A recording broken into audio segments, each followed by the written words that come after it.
Welcome to the Fresh Expressions Podcast Season 3. I'm your host, Heather Jalad. I'm a local church pastor and a cultivator of fresh expressions, new faith communities that strive to reach new people in unexpected places. In Season 3, we're opening our archive of a decade of useful training materials and sharing some of the talks and workshops that have inspired us over the years. This season is brought to you by FX Connect. FX Connect is an online community of church leaders who are reaching new people in new places and where you can find an entire library of practical and inspiring training materials. You can register for free today at fxconnectus.org.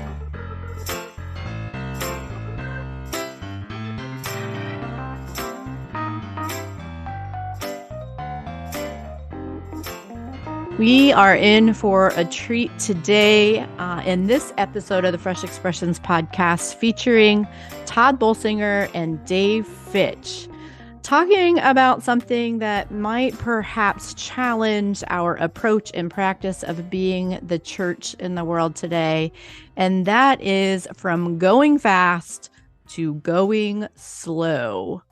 Tod Bolsinger is the co-owner of the AE Salon Leadership company that coaches and consults with leaders as they navigate change, the executive director of the DePries Center for Church Leadership Institute, and the associate professor of leadership formation at Fuller Theological Seminary. Amongst other things, his work in adaptive leadership continues to make an impact on the church. I know his book, Canoeing the Mountains, is really kind of my first introduction to his work, and one that I encourage everyone to consider to take a read if you haven't already. Dave Fitch is the B.R. Lindner Chair of Evangelical Theology at Northern Seminary in Chicago. He has pastored and planted many a church plant along the way. His books, Faithful Presence, The 7 Practices of the Church on Mission, and his podcast, Theology on Mission, have certainly made an impact on me. The rich conversation that these two have is full of gold nuggets of practical wisdom for us today.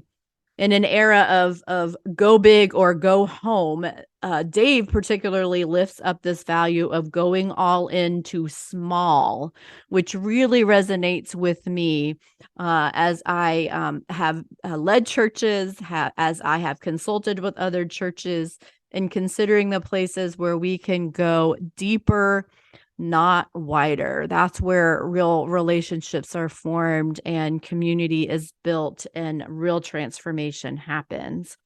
In addition, Tod lifts up the significance of really understanding who we are at the core in our churches and certainly as followers of Jesus, and how we might adapt along the way to the changing landscape around us in the church and the world, and what it looks like to do that through iterative experimentation.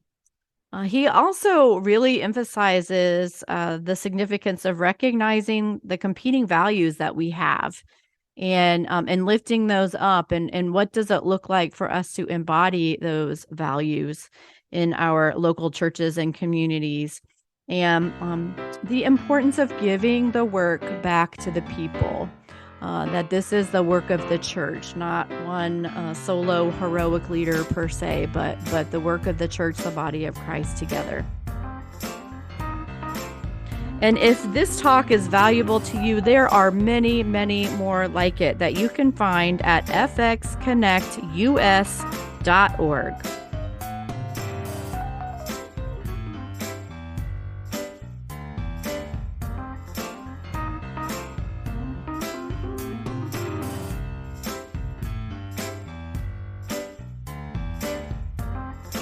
I put on Facebook this morning, when I was thinking through this issue, this. When seeking change, a leader should not try to change the whole system in one gigantic move.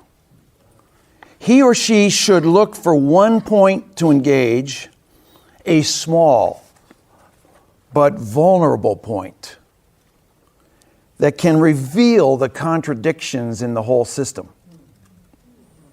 Make a small proposal and then go all in on that one space. Let this small activity slowly reveal to the whole. And then I said, this is especially true when leading a church. Part of the background of that is the understanding that society as a whole, and we're all aware of this, especially today, but churches as well get locked into ideologies.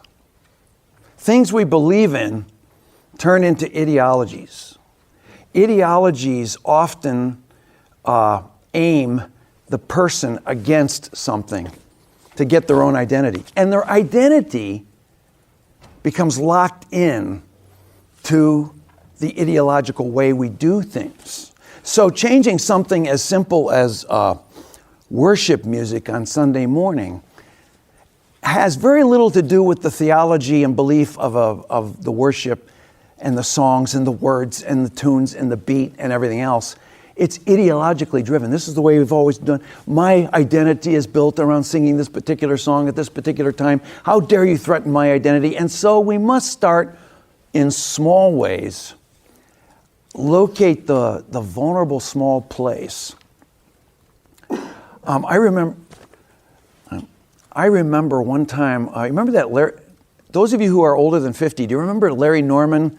He's an unidentified flying object. I once did that tune in Lombard Bible Church and almost got thrown out.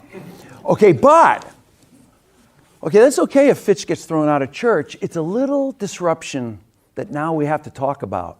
And a good leader then opens up space, allows the Holy Spirit to work, and talks about what was offensive about he's an unidentified flying object. And what's going on with you that you are so offended by it? It's a veritable fact of sociology. You can build a big crowd with surprising speed if you start with already a crowd. In church planting, 50 to 100 people. You start with 50 to 100 people, you can go to 1,000 or 2,000 very much quicker than if you start with 10 people. You can actually go faster from 100 to 1,000 than you can from 10 to 100. And so this is because 50 to 100 people bring with them already ensconced expectations about what church will be. The results, therefore, that you will achieve with that decent crowd of 100 people will be more of the same. You will perpetuate more of the same. If you want to germinate something new, something engaging, something that listens and responds to actual things going on in your neighborhood, among your people, start small with groups of 12. Start with 12. Seems to be a good strategy that revolutionized the world the first time. Gather around a table. Listen to one another. If I'm a pastor, maybe I'm the one who should start by doing this. Cultivate the presence of Christ. Listen to the struggles that are going on. Empower the gifts of the Holy Spirit. When there's conflict, practice reconciliation. And out of this space will become the miracle that shapes the rest of your congregation. So we're talking about culture change and this whole notion of slowing down. For 17 years, I served a congregation that was right next to Camp Pendleton Marine Base. And the Marines have the saying that slow is smooth and smooth is fast. Right? So you slow down until you get smooth, and then you can speed up.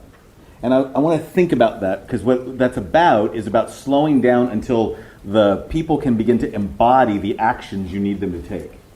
And organizational culture change is ultimately about how leaders embody a value. So your actual culture, your actual organizational culture of your church is not in the things you put on the wall or the rhymes you make or the t-shirts. your culture change is actually what you show up and do, right? So the way in which, so if you actually want to pay attention to the organizational culture, the way you ask it is you just look at what people are doing, and that is the culture. So when I consulted with a church that said they were deeply committed to church planting, but then when I asked them, tell me about your last church plant, and it was 40 years ago, I had some questions to ask them about how deeply they were committed to church planting, right? So it's not about what we aspire to do, it's what we actually do. So one of the most important things to think about in trying to bring culture change, what I like about this notion of a small piece that David was talking about, is this notion that if you can break down the culture down into embodied practices, what are the actual things that we're actually going to do with our bodies, then you can begin to identify what needs to change about that. So one of the rules of thumb about trying to bring, say, what we call like an adaptive change, the kind of conversation I was having in the main session, is if you're trying to bring adaptive change, which is a change that is more than just a quick fix or a fix of an expertise, then one of the ways you bring that is that a cultural adaptive change comes as you look at your healthiest part of your core values, your healthiest part of your DNA, and you adapt that based upon the context. So a faithful embodiment of your core values to the future. So let me give you a Lewis and Clark metaphor since I just talked about them. What happened at the Lem Pass, I believe, inside of Meriwether Lewis, is he realized that though he had been charged to be a person who was going to find a water route, what he actually did is he went back to his core value that he was trained in by Thomas Jefferson, which was the Enlightenment. The Enlightenment core values that he was trained in. He says this himself in his 31st birthday. He writes in the journal that even though he's doing this amazing, expedition, he says, I have not done nearly enough to further the happiness and the knowledge of humankind. Right? So the Enlightened values are what you do is you further the happiness of humankind and the knowledge of humankind. And I believe what he realized at that moment was there is no water route, there's no economic value for me. I'm not going to find the water route, but what I am going to do is explore a whole new world and add to the knowledge of humankind. So what he embodied at that moment was his core value about the Enlightenment, and he kept going, right? So what we have to recognize is if we're trying to bring culture change, the process, I believe, is about leaders who go back and look at what we're actually doing and ask ourselves, what are our healthiest actual values? Not our aspirational values, but what's the healthiest things that we actually are already committed to doing, and then asking if from that moment we re-engage them. And then from re-engaging them, we start to ask, what does it mean to make a faithful adaptation? So it's no longer about a water route, but it is about discovering a world. It's no longer about economic gain, but it is about serving the Enlightenment values of my age. It's no longer about this, it's now about this. But what's clear about this is that I am being consistent. This is why Ronald Heifetz says that adaptive change is inherently conservative. What you're mostly doing is you're asking the question, the way Jim Collins does in one of his books, what should never change? And if you just stop and have that conversation, you're going to have enough arguments in your church, right? So if you can get to the place of getting down to what's the thing that we're going to be the biggest amount of stewards on? What's the legacy we're going to pass on? What is so true about us that if we lose this, we stop being ourselves? Holding on to that and then asking if that's true, then we will go forward. So Meriwether Lewis said, what's never going to change about me is I'm still going to be a man of the Enlightenment, and so I'm going to move forward in a new way into this new terrain. And I think the key to moving forward goes to right where David, which is how do you basically begin to create a very small iterative experiment that we can learn from. So I sometimes say safe, modest experiments. When I'm working with churches, I'll say stuff like, you want to make a culture change, and so figure out a core value that you know should never change. Figure out what it means to make a healthy adaptation of that. In other words, an expression of that is faithful to our values, that everybody would agree.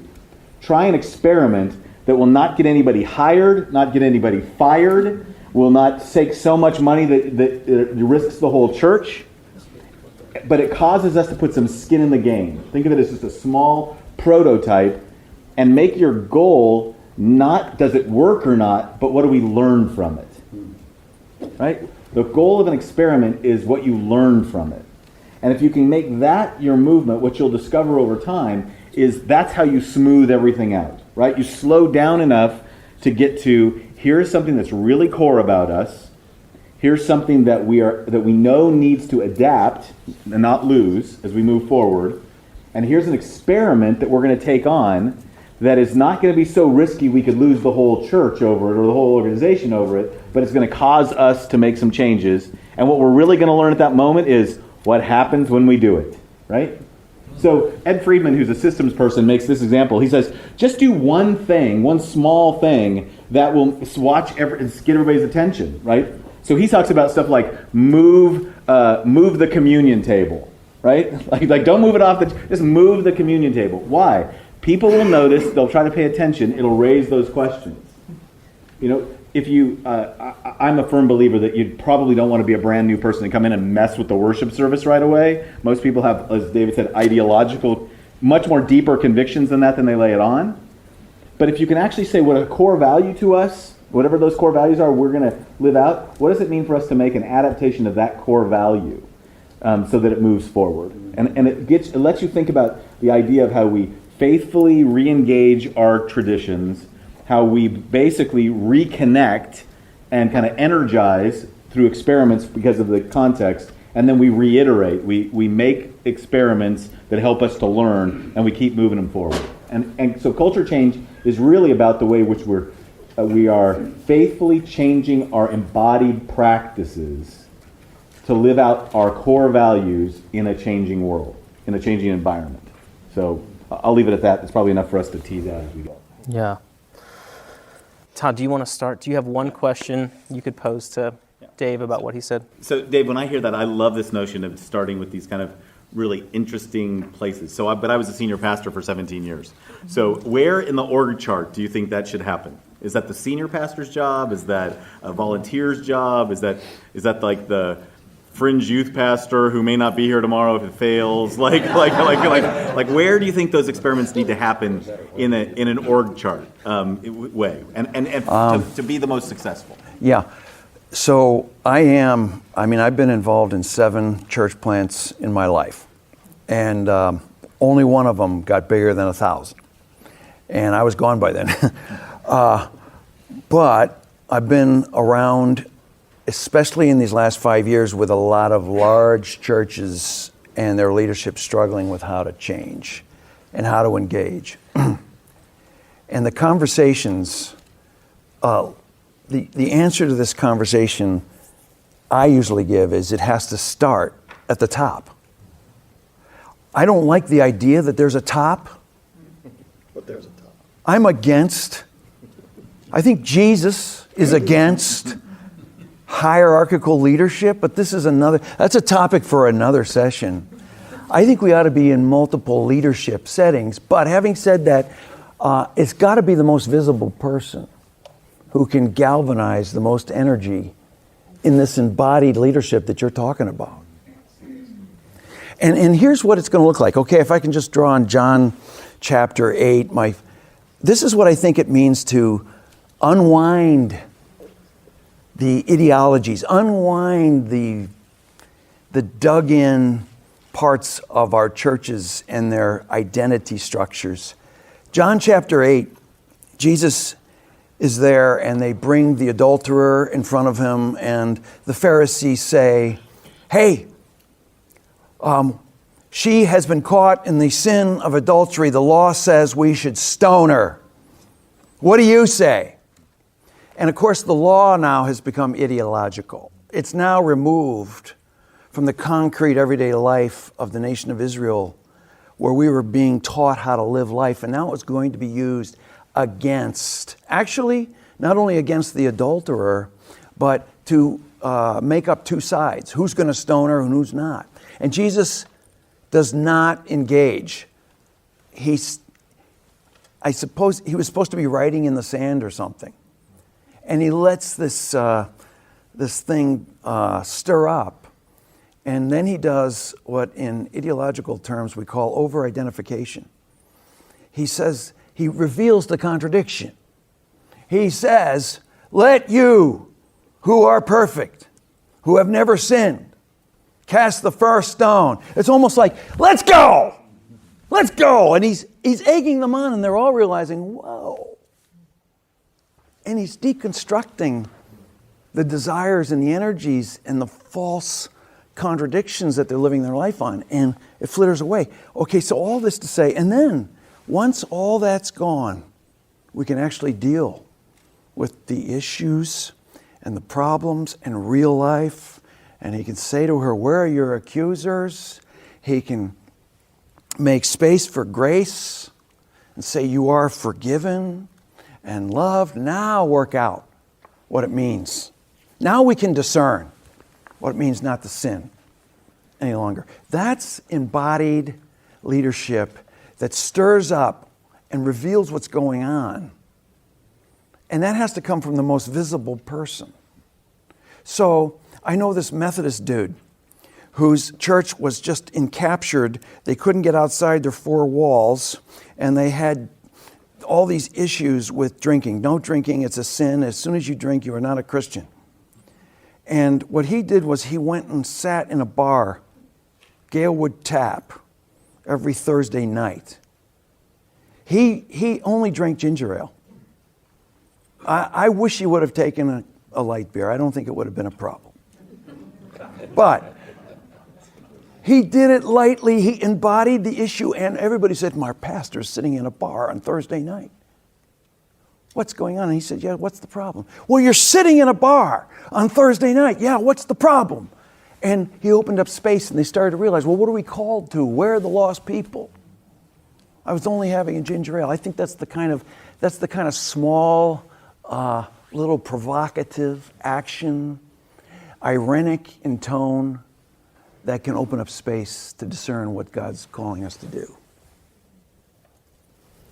That's it. So in terms of, your question on the org chart, you're trying to create culture change.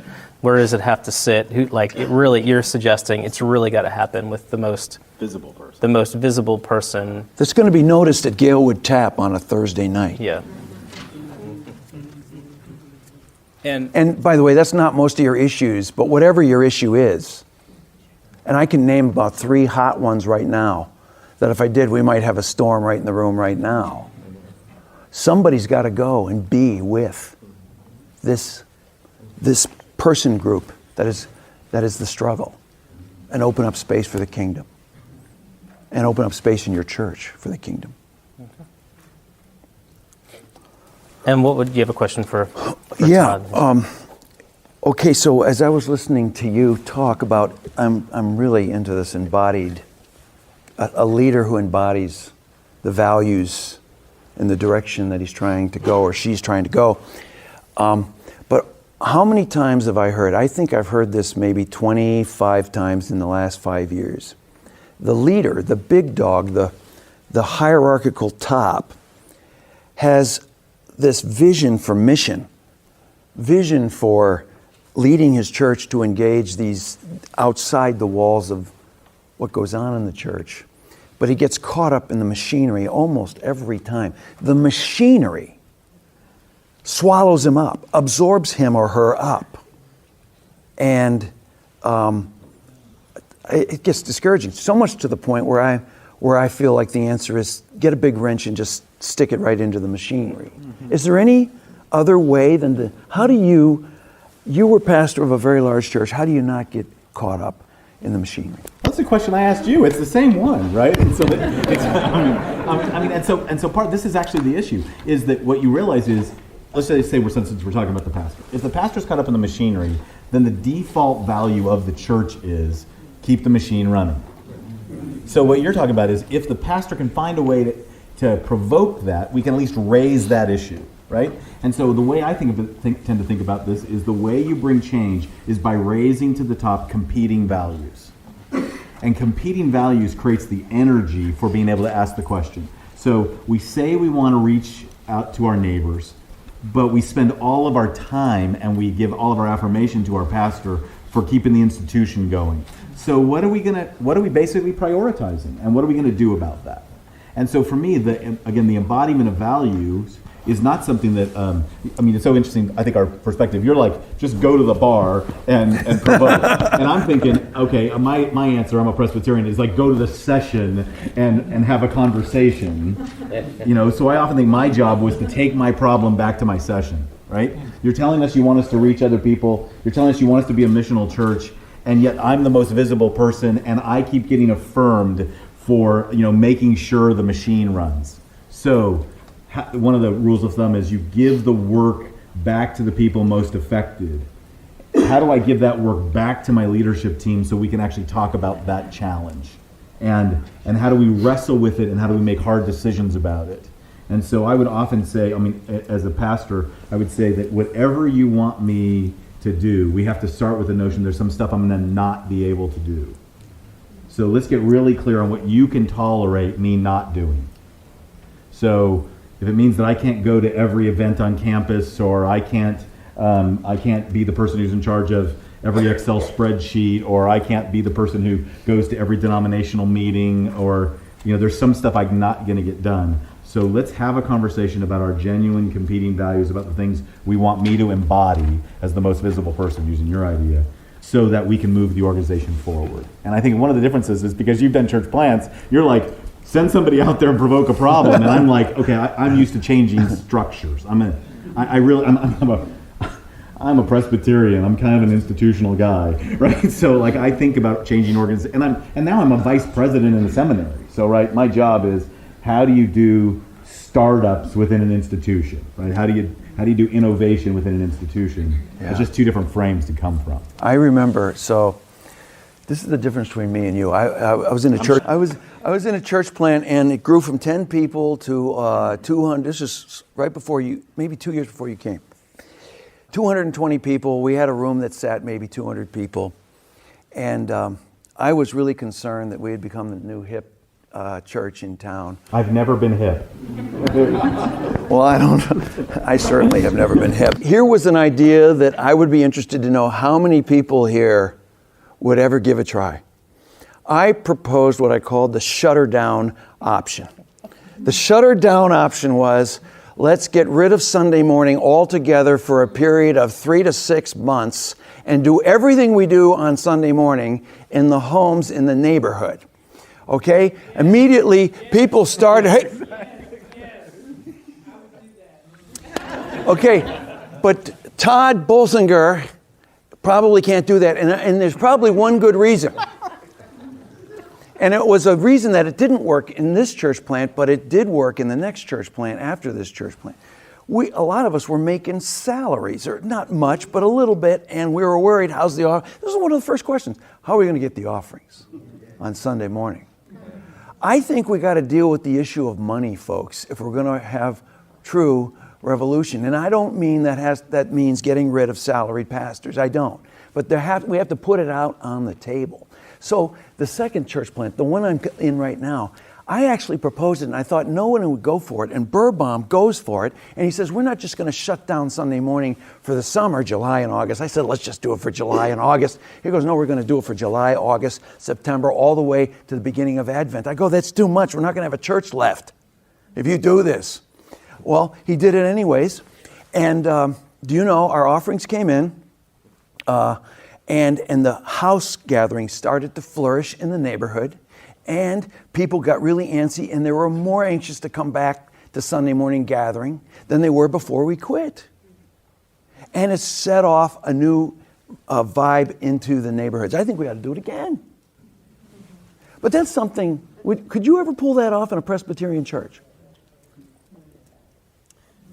I don't know if I could pull it off. I think there's some others who can. Yeah. But you're right. There's so like one of the books that I'm using now at Fuller. So think of it. I can take them into my current context. Is we use a book called Dual Transformation that talks about how do you overcome the innovator's dilemma, which comes out from Clay Christensen out of Harvard, where it talks about the fact that innovative companies end up becoming institutions that get disrupted by other innovations. So they use some different examples of how you can do it. And one of the ways to do it is to think about thinking of the organization, and this is why I think Fresh Expressions works well to think about this. Thinking of the organization as having two distinct parts.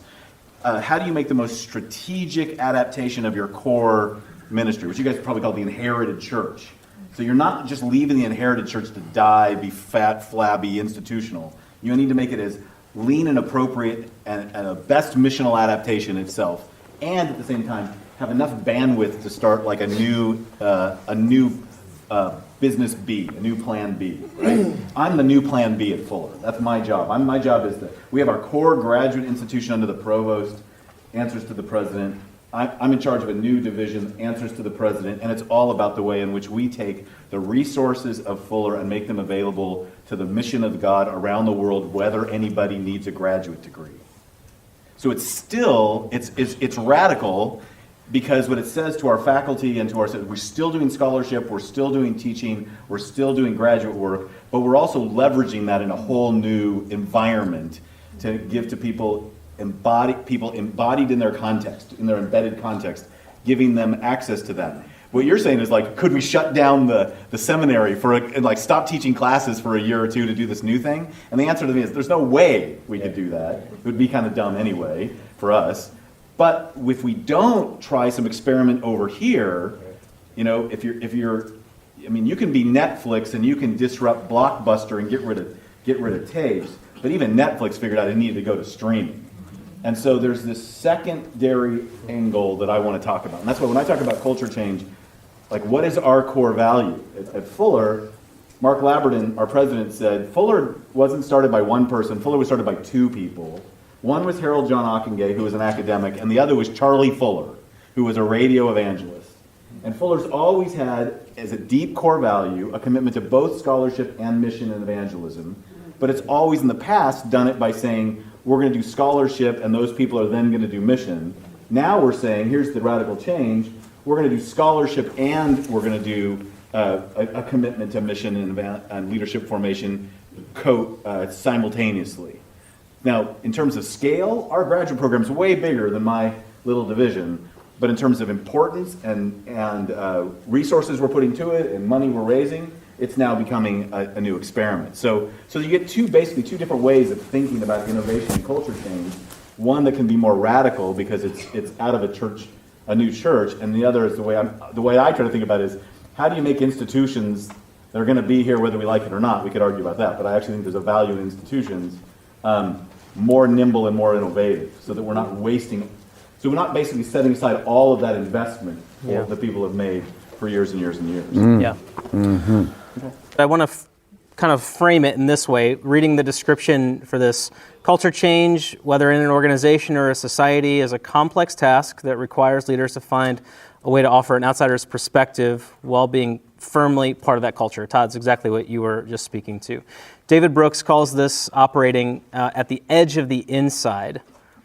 And I think that's probably where a lot of us in the room right now maybe find ourselves, mentally or in reality, right? That we're sort of operating at the edge of the inside. So as our friends here begin to ask some questions, I'd love for you all to sort of keep that framework in mind, and as much as you can, respond to some of this with your own stories about what you think it looks like to faithfully, what kind of character you need to faithfully be an edgy insider. So with that, who has a question? You started with take small steps, and then Dave, you went to take away the Sunday service for 3 months. And then Todd, you said be nimble.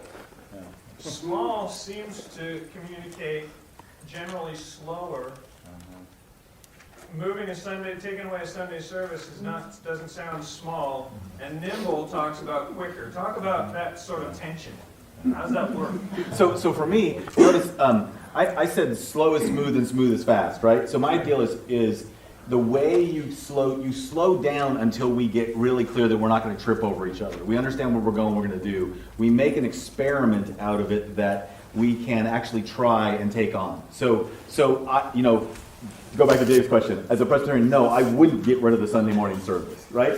At least that to me, I would think, I actually love this idea, but in the context of this conversation about doing slow things, I think that's pretty radical. for most of us in most of our inherited churches. Now, I actually think it would be kind of fun to try. The part of me likes that stuff. But to fit this out, recognize what I'm really saying here is saying there is a way of freeing up and thinking about experiments that live to be experiments so that we can learn something. So if nothing else, what I loved is what they learned out of that experiment, which was way bigger than I would have been comfortable with, is they learned they can actually survive financially if they did that. I'll bet that gives them courage now to try something way better and way even more radical than that.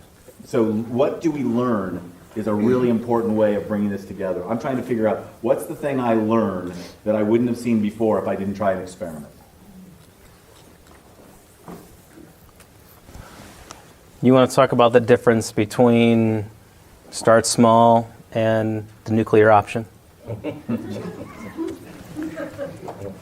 Do you see a tension there? I do. And what I think will work and my personality are two different things. I don't recommend getting rid of Sunday morning church to everybody. But it does give me an imagination for what disruption can do in a church. And we now have the possibility of seeing something that we couldn't see before. And in churches that are 50 years old or 100 years old, there's a lack of imagination. So all we need is something to help us see what we couldn't see before. And so I study revolutions, and they never happen in the big arena. They happen in these small little places. And so the fact that first of all, I didn't think John Burbaum, one of our pastors, I pastor with a total of 4 pastors. John's one of them. I didn't think he'd take me up on it. It had failed in the previous church plant. No one would take me up on it. But I just wanted us to think through why we're doing what we're doing and why. And for goodness sakes, are we doing it? And he took me up on it, and it was a very profitable exercise for our church, I believe.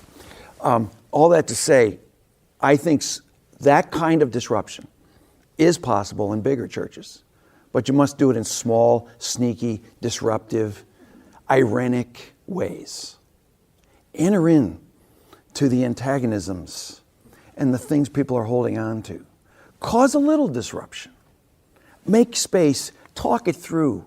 Well, then why don't we try this? It's that kind of leadership that I see once again in John chapter 8 and almost every other page of the Gospels, where Jesus enters peacefully into a place, will not enter the ideology or the antagonism or the fight on its own terms, but disrupts it and makes space to say, well, what are we going to do with this?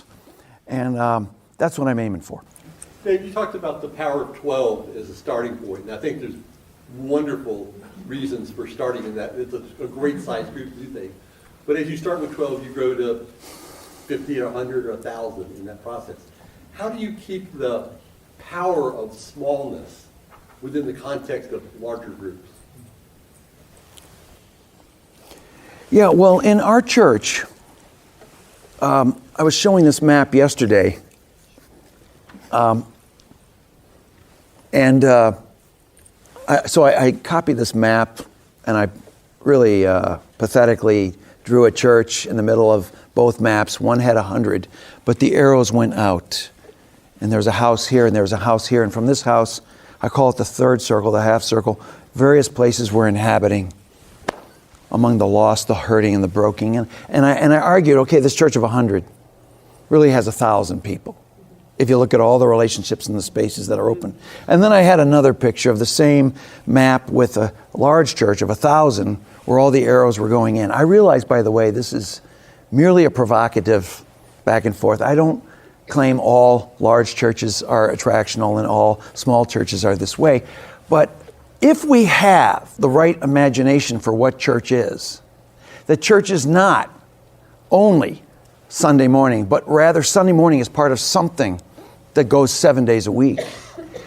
I believe we can keep the significance of these places on the map at 12 to 20 people, and then split to another 12 and 20. It has to be intentionally developed within the DNA of every house gathering in a neighborhood. And in my book, I talk about the essentials of what we practice in terms of the presence of Christ in the neighborhood through those groups. But it is a struggle. It took me a year, over a year, to get 10 people to meet at my house for dinner every Friday night. And I was talking to or emailing or engaging Christians. Once the 10 got there, after 6 months, such trust, such presence, it ballooned to 24 or 25 people. And I couldn't get them to break up. I hadn't done the work of intentionally saying, look, we're only going to get this big, and then we're going to split off into another group. Right there. I think pastors or leaders have this tension of wanting to go a little faster than their congregations. A dear heart said to us, we like to just be patient. But I think also within congregations, there's laity who want to go faster even than the leaders, and then there's ones that are digging their heels in. How do you handle the tension of your congregation at different speeds? Good question. Yeah, you said earlier, leadership is disappointing people at a rate that they can absorb. So if I'm understanding you correctly, you're like, well, in a congregation, there's going to be people that can absorb disappointment at a pretty quick rate, and those who are slower. Are you asking, how do you negotiate that difference in? Right, it's one thing between the leader and the laity. It's another thing between laity and laity. How do you even try to hold everybody together? Yeah, so one of the things to think about is, in one sense, the only way to think about that is that it's about resistance. And the resistance is not just the people who want to go slow. There's also resistance from people who want to go fast and are willing to leave people behind. Right? So when you think about it as resistance, part of what you have to hold on to is the way we deal with resistance is by being really steady about our value. So example, I used to tell a story all the time at San Clemente. I went to San Clemente Press when I was 33 years old, and I was interviewing with another church at the same time. And both churches, I asked them the same question, which is, I'm a young pastor, I could probably make a bad mistake here. So outside of something moral, what's the thing I would do at your church that would get me immediately kicked out of here? Like what's the thing what's the tripwire that I need to be aware of?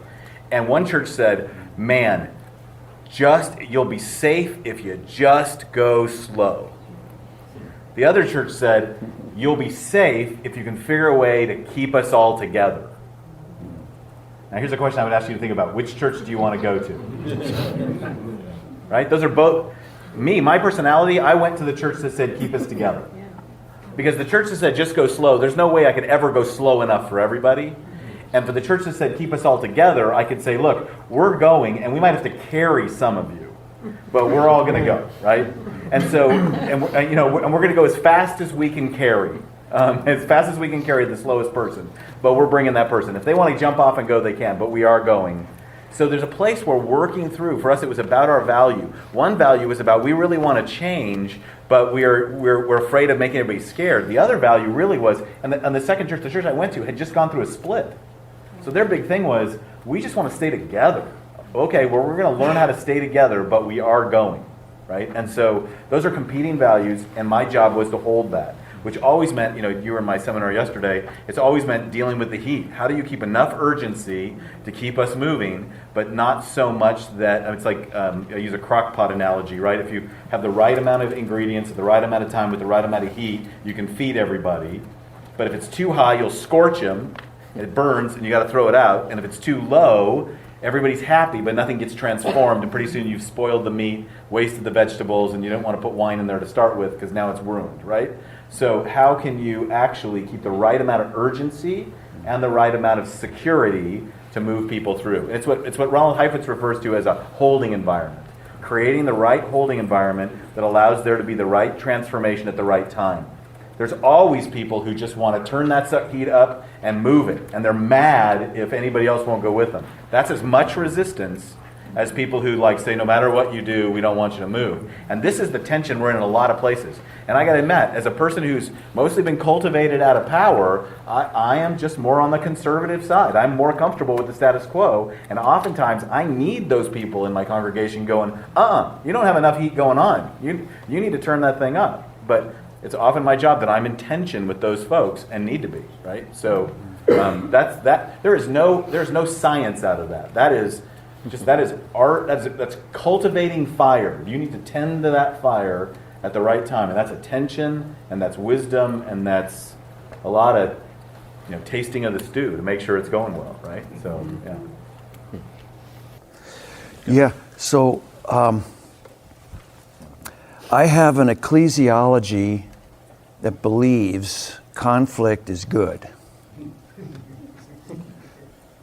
I have an ecclesiology that says the worst thing I can say at the end of 30 years of ministry is that the high point was when all 300 people were happy at the same time. So if somebody says we're going too fast, there's a conflict there, a moment there when I can open up the space for kingdom.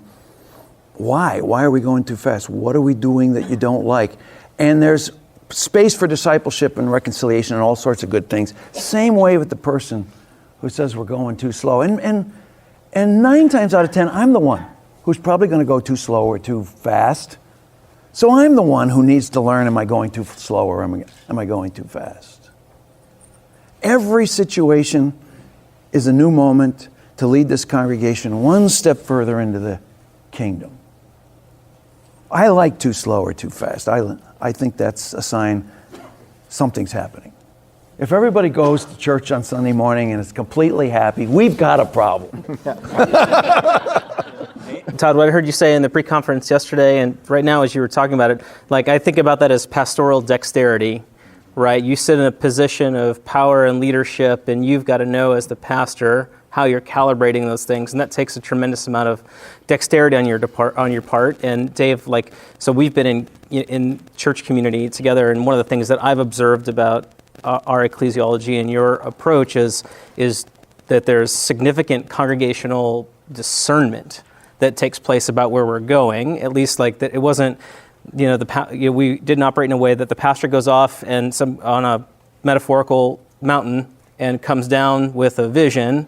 And then has to like a Moses, and then has to figure out how do I just get everybody to do my thing, but rather there was a way in which you led, and other pastors led in a way that vision was cultivated and discerned from the ground up. That doesn't remove the need for still pastoral dexterity and helping different people navigate through that differently, but the way in which vision is instilled within the life of a congregation can happen that way too.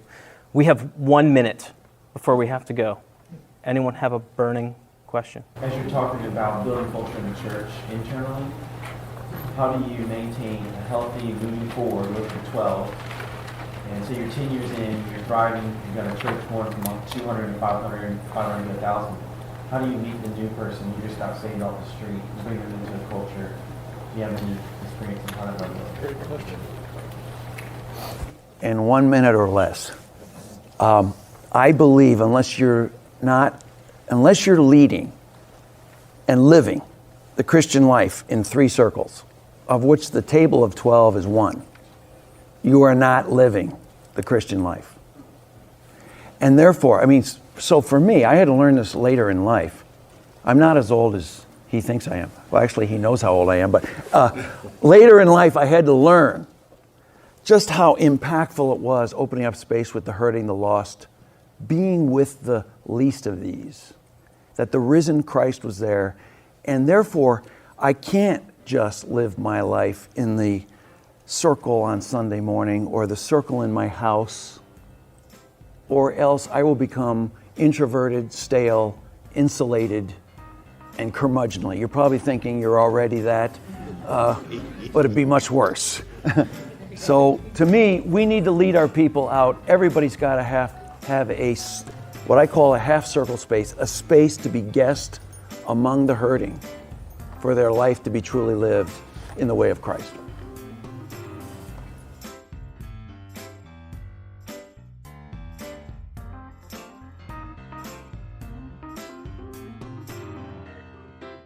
Fresh Expressions is a worldwide movement of everyday missionaries who want to see churches thrive in the places we live, eat, work, and play by leveraging the creativity and endurance of the inherited church.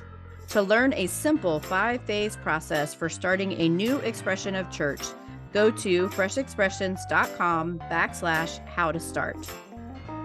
Season 3 is brought to you by FX Connect, an online community full of other church leaders passionate about reaching new people in new places. Access our entire library of practical and inspiring training materials and connect with other church leaders at fxconnectus.org. Season 3 of the Fresh Expressions podcast is hosted by me, Heather Jalad. It's edited and produced by Jeanette Statz, Kathleen Blackie, and Chris Morton. Our national director is Dr. Christopher Backert. If you have learned something or been encouraged by this podcast, please help us spread the word. You can give us a review on Apple Music or Spotify and share this episode on social media. Now, may God be gracious to us and bless us and make his face shine on us so that his ways may be known on earth and salvation among all nations.